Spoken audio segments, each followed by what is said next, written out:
this is for Mexican rice. About a tablespoon.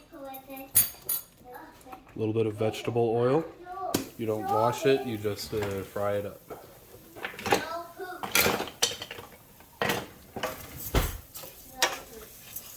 You can wash it, it's just optional. You don't have to. Now in traditional rice, what gives it that color is frying the rice. After a And little you while, basically fry it until the onion is soft.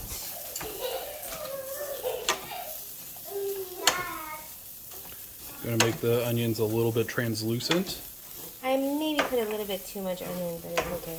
We love onion. So there might be one onion piece in almost every bite, which is pretty good.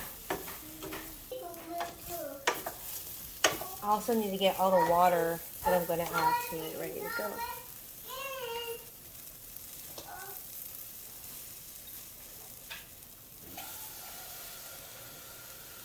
So you can't really see that much, but it is a little browned, a little bit.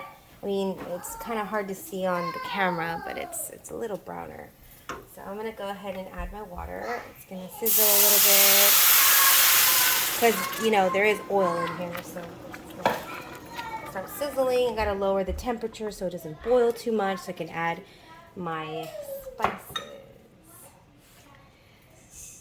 So another thing my grandmother told me is we need to flavor it with nor tomate, which is chicken flavor and tomato flavor. And for per cup, we need about a tablespoon. Oh my God. Where's my other one? Here, let me open it.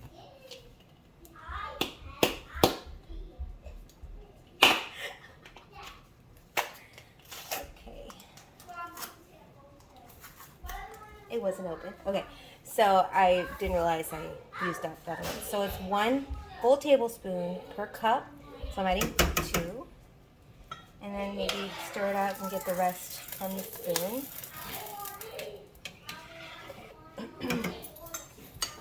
So as far as the rest, we kind of just eyeball it, see how much, and maybe like a tablespoon of each.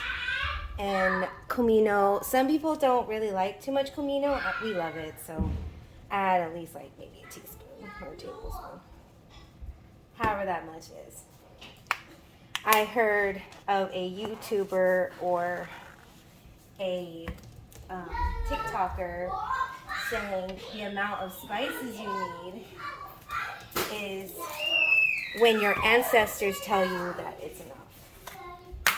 So I guess in a way it's kind of like they're telling me, oh, you put too much spice, or that's enough. But that's just like a running joke. But usually with experience, once you start cooking, you can start eyeballing it. And this is lemon pepper. Yeah, this is lemon pepper. Sorry. Lemon pepper. And so I just mix it up. And then it's best if you taste as you go. You have to taste as you go. So this broth should taste like really good chicken broth, basically.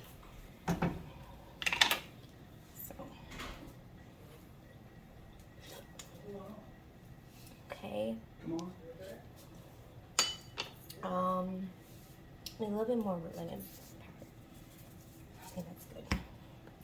So, because I need a little bit more of that pepper kick. Okay, so at this point, I need to boil my water. So I put it up to high, and I have to wait for it to boil. And not just boil in one spot, the whole entire pot needs to boil. No, not yet.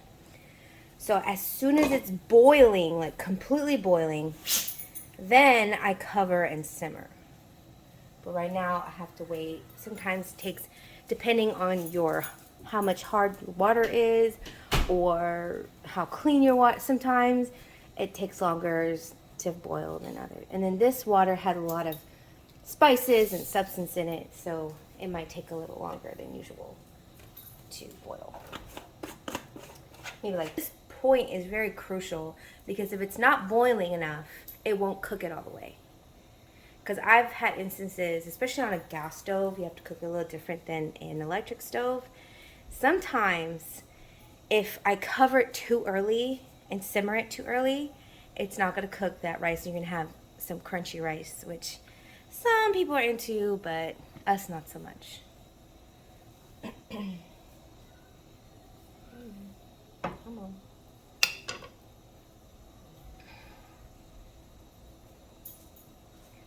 Enough. It's just one section.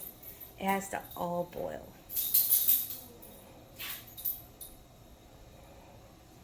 The whole thing has to boil.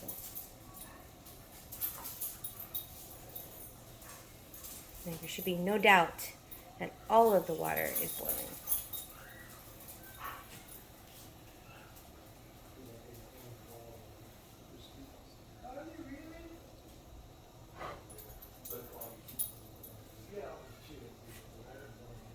It's almost the whole thing.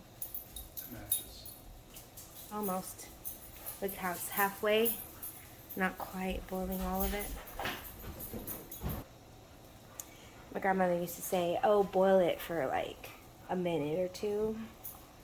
But that's really just to make sure that it's all boiling. Wait.